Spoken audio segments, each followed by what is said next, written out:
y'all. Welcome to Benevolence, where kindness matters and all are welcome to the table. I'm your host, Ceci Diaz. If this is your first time tuning in, welcome. Benevolence Podcast is a ministry where we uplift and encourage through testimonials and conversations that are important in our Christian walk. I pray that as you tune in every week, you are blessed, empowered, and encouraged to be the best version of yourself. You are tuning into episode 7. You are part of the bigger narrative. This episode is truly special and new. On this episode of Benevolence, we have our very first anonymous testimony. It's an honor for me to have a missionary as a guest on Benevolence. Missionaries are those sent out or go for the primary purpose of evangelizing largely unreached people groups at the ends of the earth. They often place themselves in the window of the world where most have never heard the name of Jesus Christ, and many of them are serving in countries where the gospel is banned. These missionaries put their lives on the line so that everyone can hear the name of Jesus.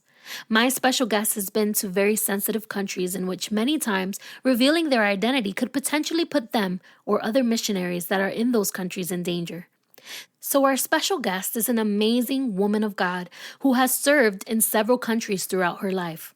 She shares with us how God called her to be a missionary and also shares some stories that she experienced out in the mission field. This conversation was recorded digitally due to our season of social distancing.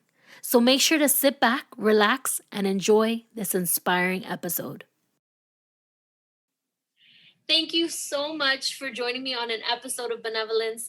This episode is definitely a little different from all of the many episodes that I've recorded due to its sensitivity and due to places that you were going to mention in your story. But I want to thank you so much for joining me at the table. And I'm just so excited to hear your story. I know that it's going to impact the lives of the listeners, and it's going to teach, our listeners, how to hear the call, whatever call it is. This episode is all about you. So whenever you're ready, you can go ahead and begin to share with us your story. Well, first I want to say thank you for having me. Like you said, this is a little different. Definitely, I tend to keep things a little bit more low key. My husband and I were missionaries to Asia, specifically Southern Asia. So just the places that I've gone, the places that we will go, we try to be as vague as possible in our internet footprint. That sounds silly, but it does keep us secure to be able to travel to these places. So so thank you for that and for working with me. And then also, you've asked me to share my story. This is one of the first times I get to share, I guess, in a social media platform. Just because, like we mentioned, the whole sensitivity. So I am a little nervous, but I'm excited to share. So my life in ministry has pretty much been involved around missions since I really joined the ministry. My family migrated to the United States actually 20 years ago.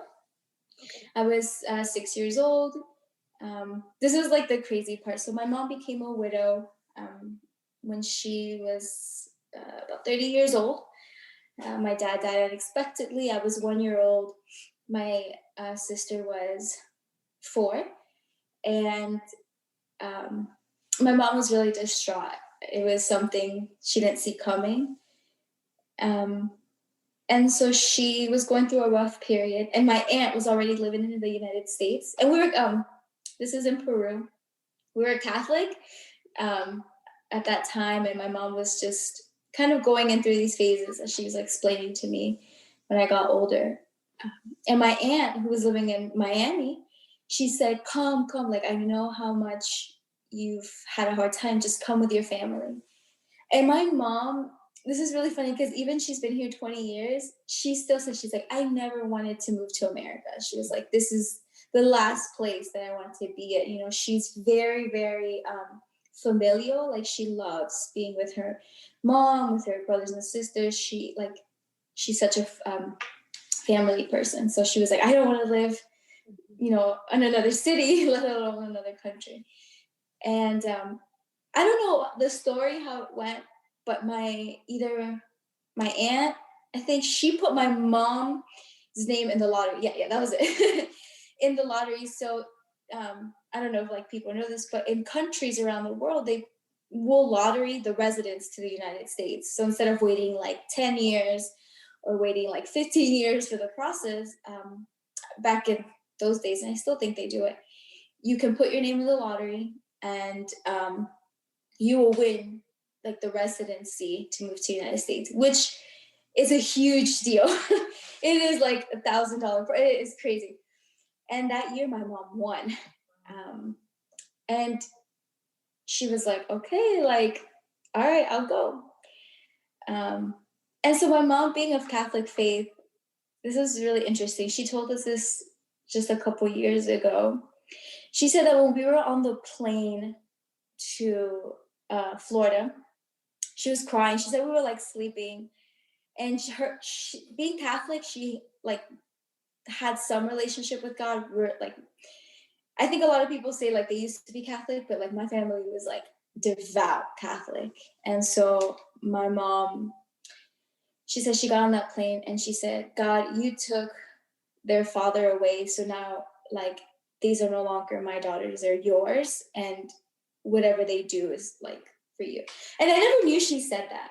She said that when she moved to the United States, she was like, this is it. Like, I'm giving them to you. And I thought, my mom had this faith even before she really committed to like, being into the Protestant faith and Christian faith. Like she really was like, these are your kids.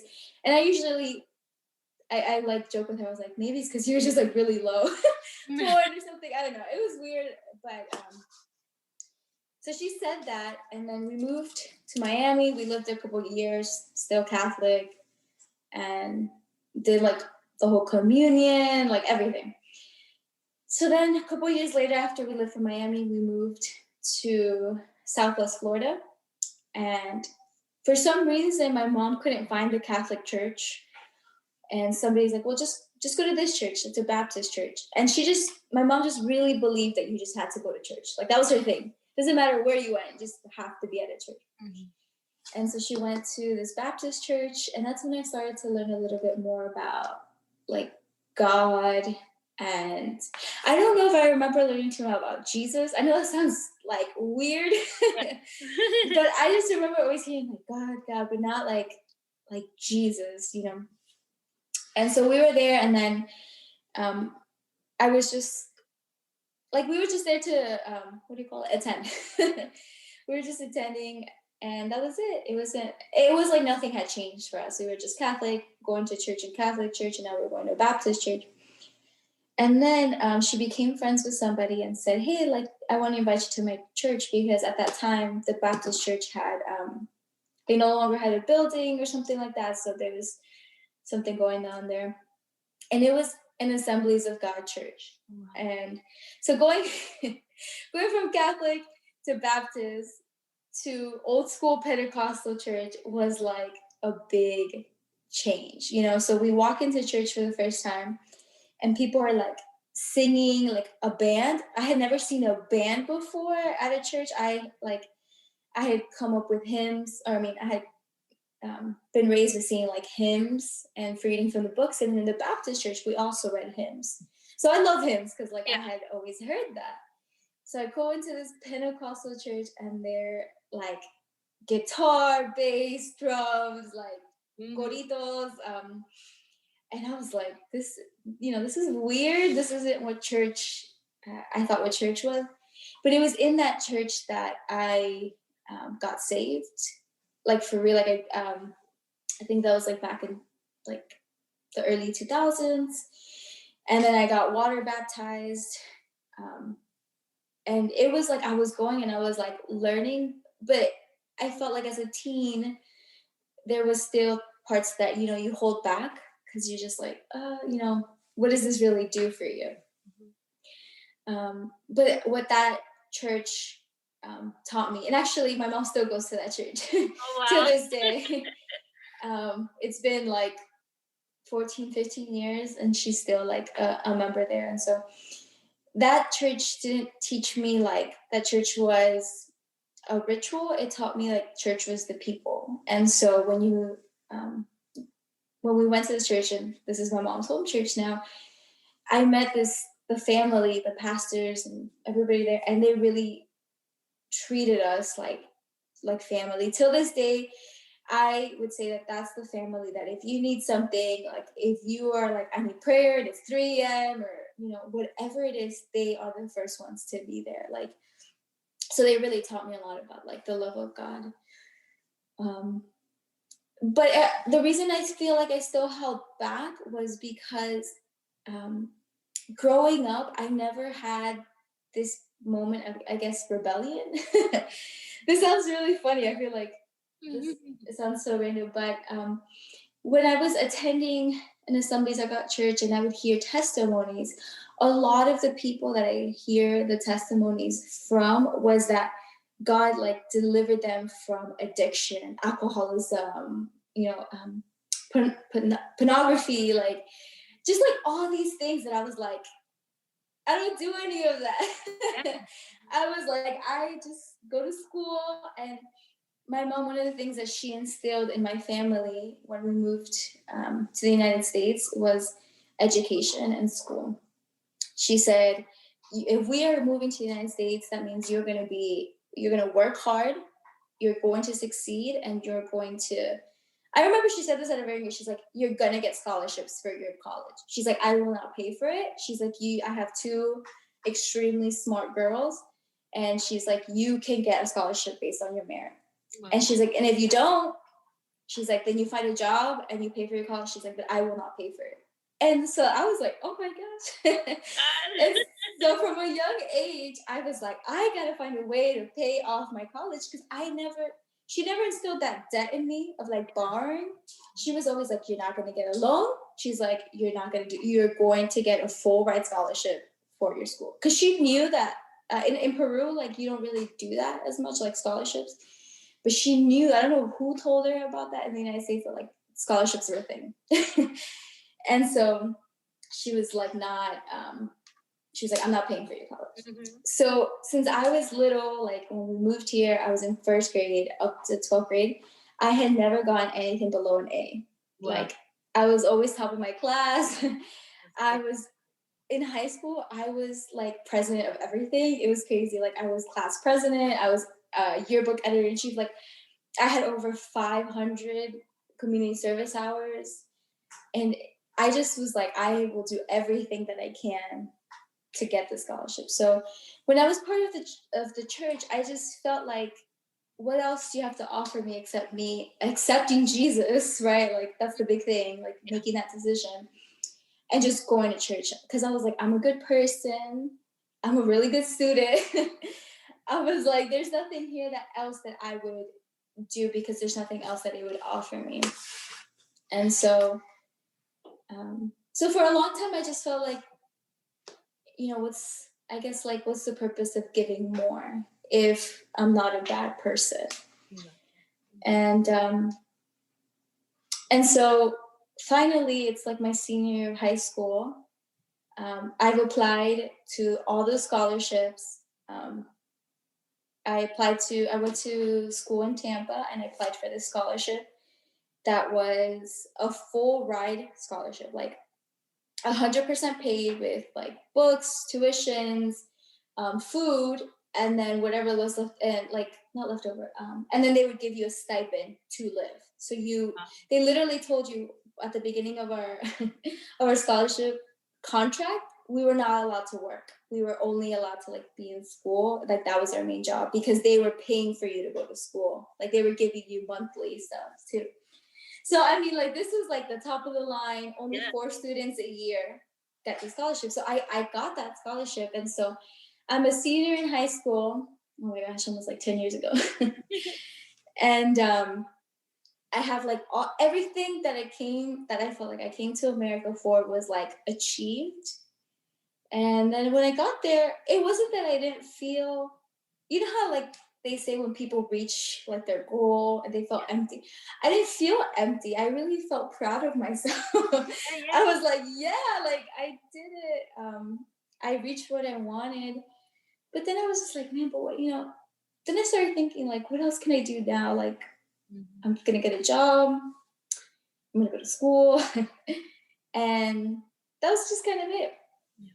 And I think I decided that when I went to college, I wanted to explore more because, like, now that I was, like, I achieved everything I wanted, I didn't think that there would be much for me to do. I knew I would still be a good student, but then I was like, maybe I should try, like, other things. I don't know. I don't even know because I was not even rebellious. I even remember going to college and, like, I don't want to go and like do drugs, alcohol, none of that. But I was like, man, I just wanted to like find other things that could make me, I guess, happy. And my friend at the time at this church, she knew I was going to graduate soon. And she goes, hey, would you want to come to the youth convention? It was like the district youth convention for Florida. And I remember being like, I don't want to. I was like, I really don't. And I don't know, she never gave up. She's like, come on, you'll love it, you'll love it. And I finally said, okay. And I went. And I remember that the youth director at that time, he spoke and he started talking. I don't remember the message, but I just remember like the message is resonating with me. Yes. And so I went to the altar call. And in the altar call, this has only happened to me like a handful of times, like in my life. As I was in the altar call, I suddenly like felt like a stillness and quiet, but it was still like black. Like I didn't hear the music. I didn't feel people around me. It was just like me. And God just tells me like, Marita, I've been calling you for a long time, but you keep running away from me. And I was like, okay. I was like, all right, today I commit myself 100%. Wow. And I feel like that really was the moment where my life like turned around. I like to say that maybe sometimes that was the second time I get saved. And then, my call to missions is my third time. I feel like I'm always getting saved.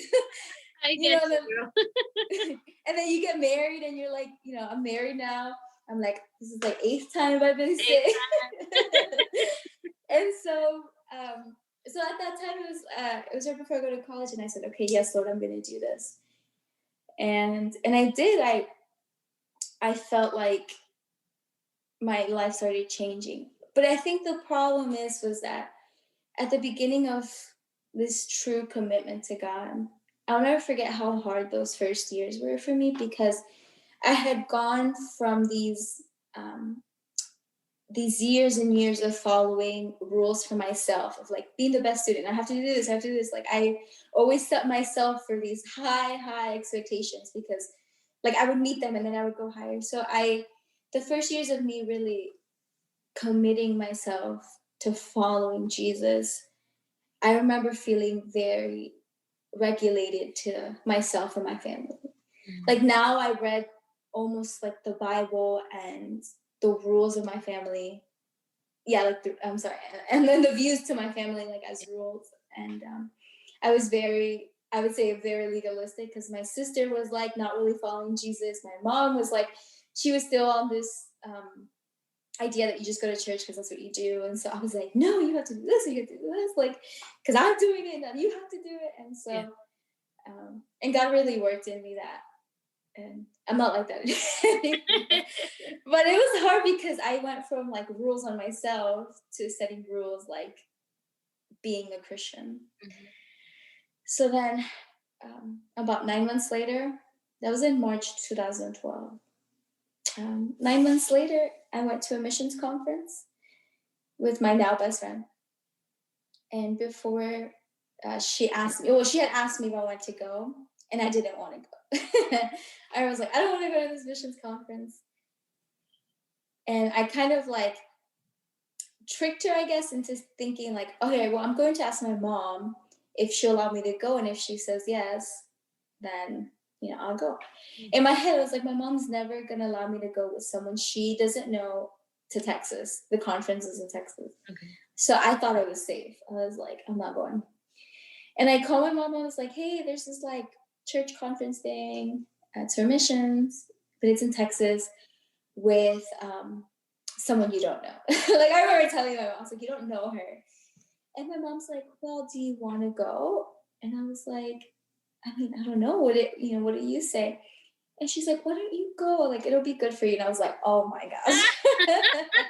I was like, what? She just ruins me. And I'm trying to set these usual. So I was like, well, now I can't lie to her. So I called her back and I said, okay, my mom said I can go. And so I went to this missions conference. And the whole theme of this conference, it was a Chi Alpha. It's a college university ministry. Their whole theme at that conference was like, give a year and pray about a lifetime. So it's like, give 1 year to serving in missions ministry and pray to see if God will call you to the ministry full time. And I legit thought people were crazy because I was in my head, I was like, my family came from another country. America is this great nation that you have all these opportunities. And I was like, why would I go somewhere else? I've always thought that. I was like, why would I move somewhere else? I always thought of like, why would I do that to my mother who sacrificed to come here to tell her, oh, I'm going to go to a place that's like worse, Yes. And, but at that conference, once again, the speaker did an altar call about giving a life to missions. And he's like, at the count of 3, if you feel the call to missions, run to the stage. And actually, I forgot this part. We all had little badges with like our barcode on it that identified like our name. And if you felt the call, you would turn in this badge into the bucket. And then what do you call it? I'm so used to calling him the company, the Assemblies of God. Okay. The Assemblies of God would call you back to set you up with like a missionary and connect you with it.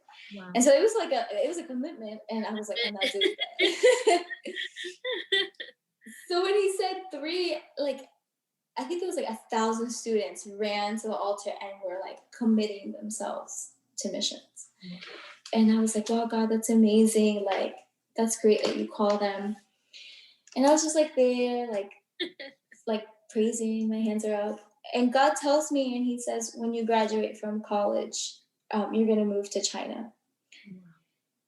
And I was like, I remember this so clearly. I put my hands out and I was like, no, thank you. I was like, no. I'm not going to China. And I legit, you know what I started doing? So my friend was next to me. She didn't go up to the altar either, but I knew she had a call to missions. She's actually a missionary now. And I remember thinking, because she had that call to be a missionary forever. And I started talking to God. I was like, God, you have the wrong person. I was like, my friend is next to me. I think you mean her. I was like, I think she's next to me. And it was so funny. I just started like coming up with all these things. And I was like, no, I'm not going. And that was it. I didn't really think about it. And throughout the years that I was in college, this all happened in college. Every summer I was going on a short-term mission trip, because now after that conference, I had fallen in love with other people doing missions, but not me doing missions. But I wanted to be like part of it. So my friend and I, just every year we were going on a different mission trip. And I was like, man, I felt like as the more mission trips I went to, the more like I could not deny that this is what I was called to do. And I was like, oh man, am I really like called to do this? And then as college started finishing, I started applying to be a missionary associate with the company. And May of 2016, I graduated university. And 3 months later, August 2016, I was living in China. Wow. So what God spoke, it came true. Yes. And that's kind of like a super long story of my life. So what were your experiences on the mission field, like especially China? Like how did you get there, and what was it like being there? Being in China was really hard for reasons that I found out, later. When you first join as a full-time missions, and before you go into full-time missions, you do a training and you talk to other missionaries, and they always tell you when you first get there, you're gonna have this like romantic idea of what you're doing, and they're like, but when you get into the 8th month, 9th month, and you realize you're not going home, you kind of start thinking like, oh, okay, what's happening? And so that's exactly what happened. I went to China. I was so like, yes, this is amazing. This is what I want to do. I was so happy. And it was, at first I didn't find it that difficult. Like I loved the food immediately. Chinese food where I lived in like the Northwest was nothing like I've ever eaten here. The people were great. I would have to say, this is so weird, but the two things that I found really hard was the weather and working in learning to work in a multicultural team. And I'll explain that in a little bit. But the weather part is, I think for me, the funniest, but I never realized it would be such a battle. So I grew up my whole life in sunny Florida. Like I don't think I owned jeans. Everything was like, skirts, shorts, sandals, like jacket. You took it out once a year for those like 3 cold days. And it's just always sunny. And so I went to Northwest China where 9 months out of the year, it is dark, it is cold, and you don't see the sun. My God. And it is cold. Like you're wearing puffer jackets, long johns, so like the warmers. And actually, fun story, when I was at the training, there was a bunch of women there who had been missionaries in China, and they're like, so make sure you pack long johns. And I remember I raised my hand and I was like, what are long johns? And everybody's like, oh, sweetie. I was like, what is that? I was like, I've never heard of that. And it was so, I felt like it was so depressing, like for my character, because I would cry. There was moments where I would just be like, I don't understand what's happening to me. And of course that has to do with the emotions of living overseas, like everything, but this, like now having the sun, you never realize like how much it affects you. And before I moved there too, my sister was already living in New York, and she would talk to me about seasonal depression. I was like, whatever, like Hispanic, like that doesn't exist. And then I moved and I was like, oh, this is real. So that was really hard. It was really, really, really hard. And then working in a team, I had in my mind this idea that I knew like I was going to work with Chinese people, that I was there like to work with people from Asia. But I forget that I had team members that are like Anglo-American.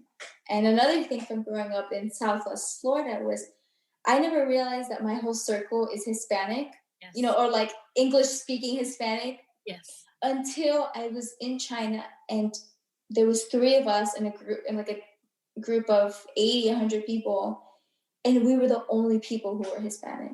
Wow. And so, there was times where I would sit in meetings and my Anglo-American coworkers would say jokes or they would talk in idioms, and I was like, I have no idea what's going on. But I felt like I couldn't ask because I was like, I wasn't ready for that. And actually that was a bigger culture shock to me than working with like Chinese? My fellow Chinese people. Yeah, so that was really hard. I had to learn things. And my biggest takeaway, I heard this from one of my friends there. She says, other people's cultures are not good, they're not bad, they're just different. And that was the biggest thing for me. I have that's like been instilled in my heart. And I was like, that's right. Like the way they do things is not bad. It's like it's just really different, and you learn to work with that. So that actually was really hard. That's crazy. So what are some things that we should know about the Chinese culture, especially like someone like me who's never even been out of the country? Well, the Chinese culture, they're like the sweetest people ever. And they're a lot like Hispanics in the sense of like they value family, they're very close to their friends, they're very loyal to their friends. And I think like in Hispanics, we learn loyalty to family, to friends. I'm trying to think. Oh, definitely the whole thing, taking off the shoes. That's a big thing. Okay. So you're like, don't wear shoes in the house. I'm trying to think. I think one of the things you learn too about Chinese culture was that it takes them maybe a while for them to accept you, like to really for them to trust you. But when they trust you, you're a friend for life. It doesn't matter like if you live in another place, like they're just very, very loyal. So I really, really appreciated that. That's wonderful. Now, because I mean, you're from Peru, so you kind of have a different look than from somebody like me, you know, where you called like gringa or the American, or did you kind of fit in and pass for an Asian? Yeah. Because so, Peru, so you look kind of, you know, Asian in a way. Right. So for those who are like listening to the podcast, and I mean, you're not going to be able to see my face on anything, but I have a lot of Asian features. But that's my dad's side of the family. Were migrants from China to Peru. Wow. So I do have Chinese descent. And so when I was in China, people thought I was Chinese, or they thought I was a Chinese minority group. Okay. And so no one thought I was American. And when they would speak to me in Chinese in the first couple of months, I didn't know like anything. Mm-hmm. So they would speak to me and I would be like, I would say back like, sorry, like I'm American. I wouldn't say Peru because sometimes they didn't know where it is. Mm-hmm. But I've lived my whole life pretty much in America. So I would say I was like, American. And they would be like, they look at me, they go, you're American? I was like, yeah. And actually, the first time I went to go buy my scooter, the guy that I was talking to who was selling the scooter, he goes, oh, what part of China are you from? I go, no, I'm American. And he called like everybody over and he was like, look, she keeps saying she's American. She's lying. And he was just like so adamant. And from the few Chinese words that I knew, I just knew that he kept saying, she's lying to us. She keeps saying she's American. And I was like, oh. So that was never an issue for me. But I know that's actually a big issue for other people who do have like the Anglo-American features. Like it was hard because they would point, they would look at them, they would be like, oh, look at the foreigner. But I never got that. That's great. That's great. So moving on from China, what other places did you visit, and what other experiences did you have? So I did get to visit quite a bit of Asia. I loved being able to travel. I got to meet some friends. When I was in Chi Alpha at university, I had some friends that were from South Korea. So when I was there, I actually visited them in South Korea. And so I got to travel through quite a bit. But one of my favorite places that I got to visit was in like South Asia. I'm trying to think. I was thinking, I was like, I wanted to say the country, but now the details that I'm going to talk about, I wonder if I should be a little bit more sensitive. Say South Asia. Yeah. Like Southeast Asia. There was a specific country that I got to visit that had been closed to the public because of their like civil unrest and their civil war. And I had this friend, this colleague in China who'd been wanting to visit this specific country. And I was like, what are we going to do there? Like, I don't understand. And she's like, no, I want to go. And I said, okay, like, I'll go with you because we're not allowed, like, when you're a single woman, you're not allowed to travel by yourself. We usually go in pairs. I was like, yeah, I'll go with you. And I remember that my best friend knew a missionary in this country. And I was like, you know what? I'm just going to reach out to her. I'm just going to like message her. And so I messaged my best friend and she connected me to the missionary that's in this Southeast Asia. That's a Southeast Asian country. And I connected with her and she was like, yes, please. Like, I'd love to see you when you're here. You know, when you're here, I'll also take you to the ministry that I've been working in. She had been there since 2012 and we visited her, I believe, in 2018. And it was amazing. Like, I can't even describe my experience in this country. I didn't know the language. I didn't know the culture. It was so new to me. And there was one day she's like, hey, I want to take you to the ministry that I've been doing. And so we meet up with her. We get on this ferry in the main capital of in the capital city. And we cross over this river to get to this part of the country. And she's like, come, let me show you what we've been doing. And so we go there and it's just like the local people there. And she had been working there for so many years that there was like a church established, that they met in this like little house.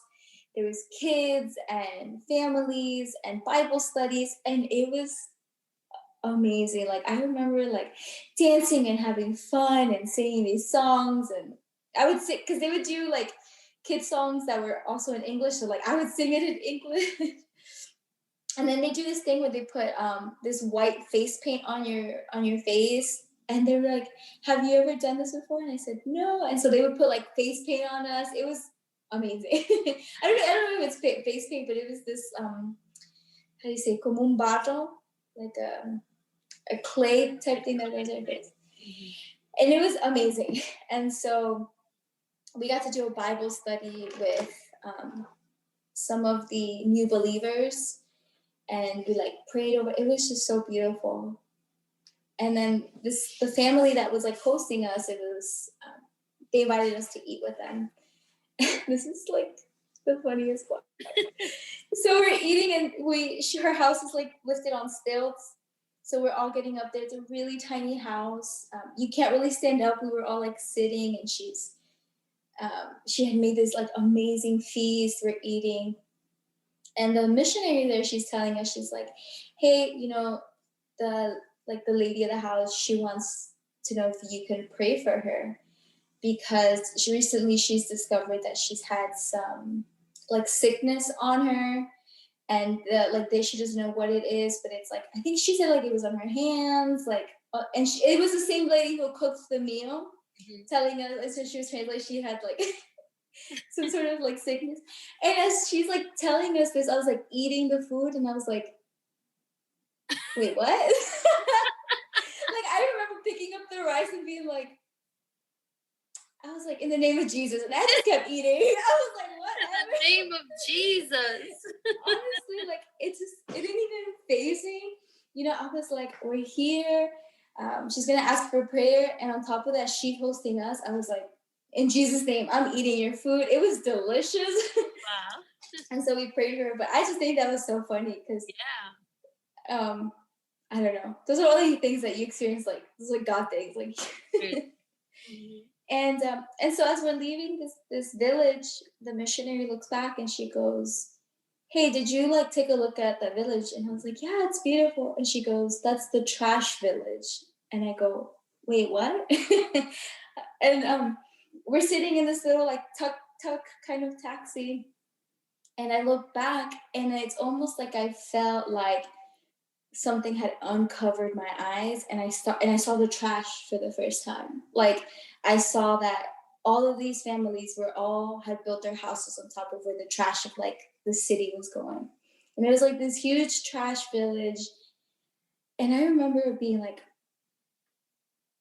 I couldn't even explain how I felt to you at that moment, because I didn't see them as like people who were living on trash. Like, I remember being there and thinking like, this is God's church. Like, these people were so happy and joyful and just like worshiping God. Like, that I just was like, there's trash around us. Like, we're living in an actual, like, not living, we're visiting in an area where people are living on top of trash. Like, you would have never guessed it. I mean, I guess for me, I never saw it, because like the presence of God was just so powerful that I was like, wow. So I really felt like that was just this was one of my favorite experiences. Like, I'll never forget how it felt to look and see God's church alive in this country.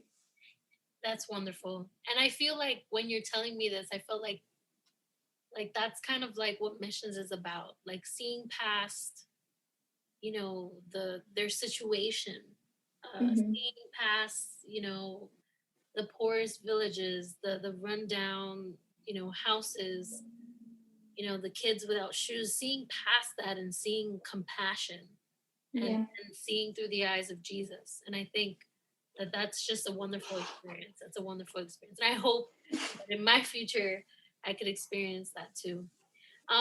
Join us. I want to. I shared with you a few weeks back that it's like missions. It tugs really hard on my husband's heart and my heart as well. Whenever Missions Week is celebrated in our church, and it's just one of those things where like, oh God, like we feel it very strong. It's scary. It's so scary.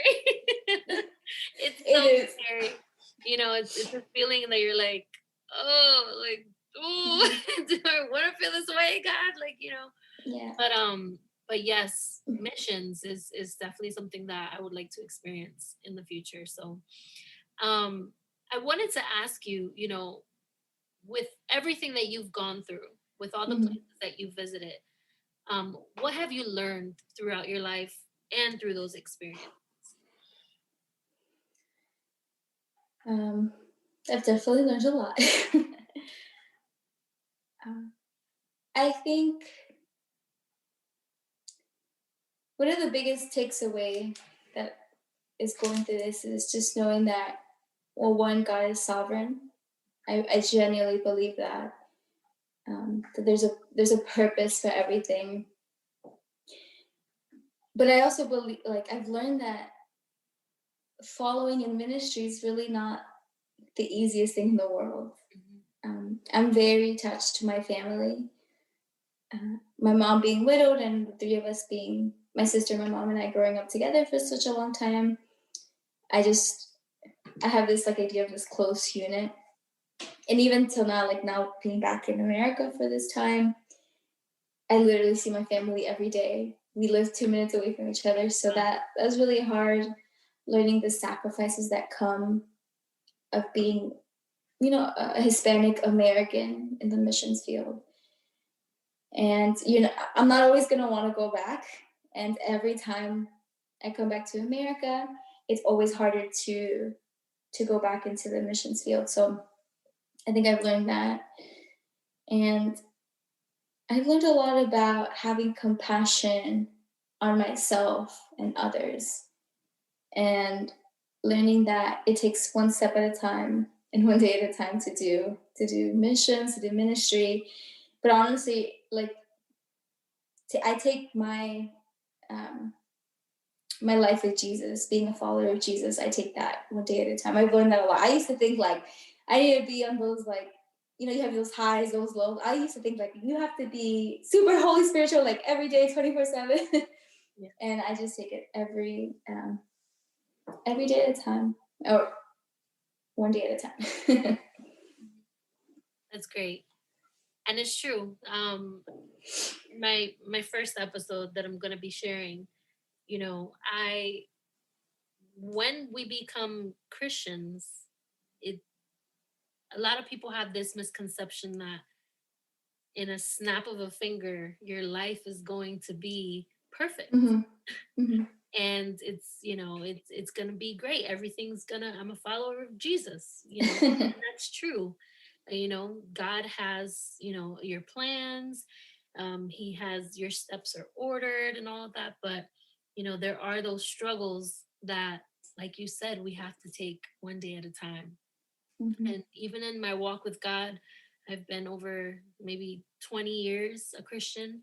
it's still it's still something new every single day. Something. Yeah. um so what word of encouragement would you give to someone who feels called to missions? Mm-hmm. You took a big step, and a few months after college you moved to China, like the other side of the world pretty much. And um I know that there's listeners out there. I tend to bring a lot of missionaries to Benevolence because I'm starting to see a pattern here. Because I love missions. So, I love to hear these stories and these experiences, and I want to pass it along to the listeners. So Mm-hmm. what word of encouragement would you give to someone who feels that call? Um, Mm-hmm. that maybe they're not ready to leave right now, and maybe they kind of like fell in your situation where you're like, I got to get the best career, I have to get the best job, I have to finish school, but they feel that tug. Mm-hmm. What encouragement would you give to that person? Yeah. I think it's easy to feel the call. I think it's harder to walk in it. I guess I in my travels I encountered young people, whether it's like at conventions or church youth or stuff like that, where I always have a youth approach me and say, I feel a call to missions, but and that but usually leaves with a couple of things. It goes with I have to finish my career, and two, my parents don't really want me to. Mm-hmm. And I have a lot of fellow missionary colleagues who are Anglo, whose I guess parents didn't necessarily agree, but because of the cultural differences and they're more individualistic, they still will do it.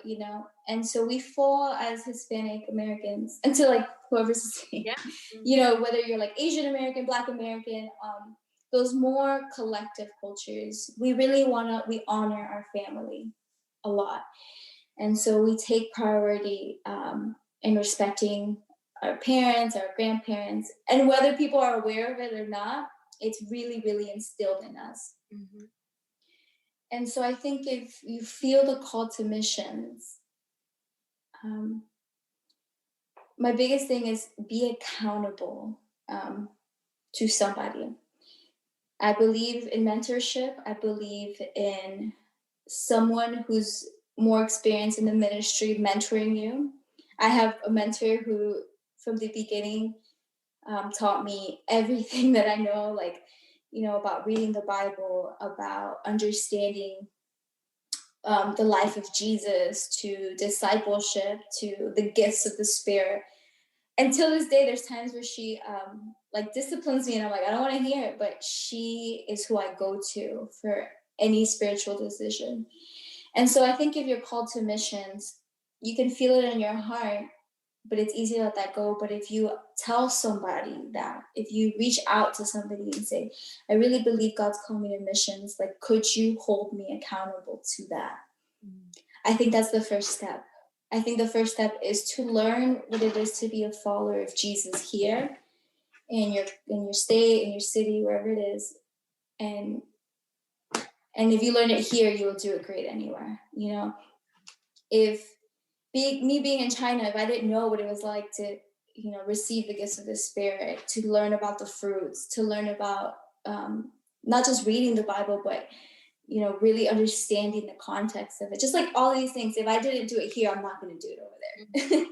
And so when you feel that call to missions and you have someone who's able to mentor you and walk you through that, I remember specifically my mentor, she taught me about the gifts of like speaking in tongues. And but she also taught me the interpretation of tongues. There was times where I would tell her, like, hey, I feel like there's times being spoken, like there's a message there. And she's like, you need to speak that because that's God. And so she taught me things that I was like, wow, like, and those things you take everywhere. And so I think find someone to mentor you, find someone to walk with you. And then when someone's pouring into you, you need to pour that to someone else. Like, don't just, eat off the food that your mentor is giving you and feed someone else. And you learn to disciple someone else and you learn to help somebody else. And that's what I think missions is. Missions is not being in another country.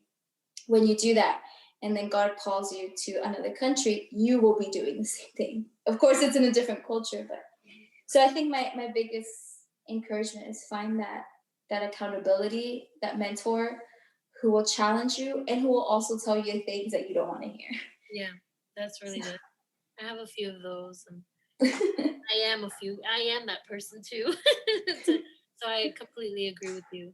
And my final question for our conversation today, you had shared with me a few weeks ago something that definitely ministered to me in ways that you don't even know.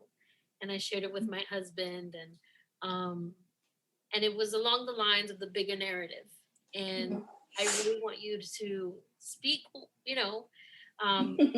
speak those words because it ministered to me in such a great way. And I know that it falls within the lines of like, encouraging women who are having a hard time understanding their purpose. Like you had mentioned the bigger narrative, and I want you to end this conversation with that because I know that it's going to minister to our listeners. So if you can just give us that word of encouragement, for women, men, whoever's listening, who are just having a hard time understanding, the purpose that God has for them. Yeah, for sure.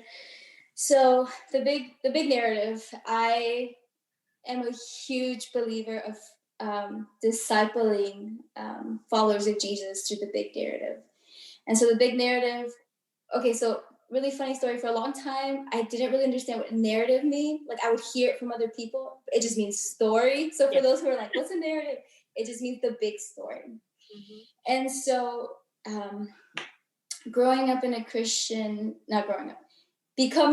becoming a follower of Jesus, you learn a lot from, I guess, the American church of decision making. You have to decide, you have to do this. And so you're always, this generation of millennials, Gen Z, and the younger generation are trying to make decisions that affect their life, but also they're trying to find a purpose in that. Like, if I choose this, what's the purpose? And so there's this big research and there's these statistics of saying that millennials and Gen Z want to be part of something bigger and they want to change the world and do this and do this. And so for many years, I was kind of like, I understand it, but why is this such a big thing? And my best friend, Jackie, she would tell me how in love she was with reading the Bible. And I like to read, at those years, I liked to read the Bible, but I was like, I don't get it. Like, because I was like, I'm reading it, but I'm like, what am I missing? And in these last couple of years, I had these people who, different people through my life who mentored me and taught me about the big story, the narrative of the Bible. And so you have to understand that when you become a follower of Jesus, when you enter into the kingdom of God, there's a big story that you're already part of. There's the narrative of the Bible is not that you are making a decision for yourself and everything you do only affects yourself. You are already part of something bigger than you. You are already choosing to be part of the kingdom of God, who the story from Genesis to Revelation is the higher purpose.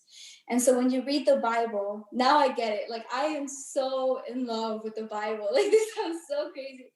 But when you read the Bible for the narrative, the story of the big story of God's creation to the new creation, to the exodus of the Jews getting free from slavery, to that representation in the New Testament of the slavery that we're come out of, you realize that the Bible is this huge, amazing story that we're part of.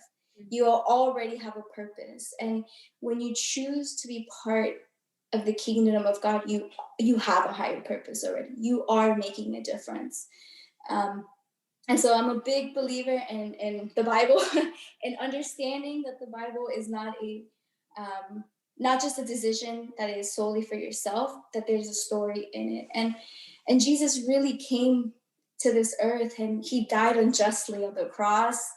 You know, he was perfect without sin, and he died on the cross for his kingdom. And so when you choose to be part of the kingdom, you're choosing to follow Jesus's reign. And what is that? And through that we receive redemption. Through that we receive salvation. But our job is not just to stay in the kingdom of God and then, like, whoever didn't join. No, we now go to other places and we spread that purpose. And so, and when you read the Bible, the story, and you see how there's so many allusions from the Old Testament to the New Testament, I think you then understand your purpose in being a follower of Christ, because your call, I remember hearing this, someone told me, your call may not hold you on forever. Meaning, like, if you're called to be a pastor, you're called to be a missionary, that might not sustain you, because 5 years down the line, being a missionary is too hard. You're like, I can't do this, I'm done, and you walk away. Your call may not sustain you in walking in the call, but the purpose, the big story of the Bible will keep you and sustain you, because when you read the Bible every time, you're going to realize that this is bigger than me. This is bigger than what I'm doing here. This is truly for Jesus's kingdom. Beautiful. Oh my goodness. Amazing. Thank you so much. Well, we did it. Yay. Yeah. Thank you. We did it. I want to thank you so much for sharing your story with us, for sharing us, with us, your call to missions. I pray that, from here on out, like, God will continue to open doors for you. I know that, you're not on social media, and, I pray that you just sharing your story with me blesses your life and will give you, maybe just that push, maybe just that window or that open door, to continue just telling other people about what God has done, because people get blessed with testimonies. People, they like to hear that, and they get inspired, and that's why I do what I do, because I'm inspired. I'm like, oh my God, these people are amazing. So, I just want to thank you once again for being part of Benevolence Podcast, and I just know that you're blessing so many people, and you don't even know it. Thank you for having me. It was so much fun. And thank you all for tuning into Benevolence, where kindness matters and all are welcome to the table. Make sure to follow me on Instagram at Benevolence Podcast. Benevolence Podcast is available on iTunes, Google Play, Spotify, TuneIn, iHeart, or wherever you get your podcasts. And stay tuned for next Monday's episode of Benevolence. You don't want to miss it. Bye.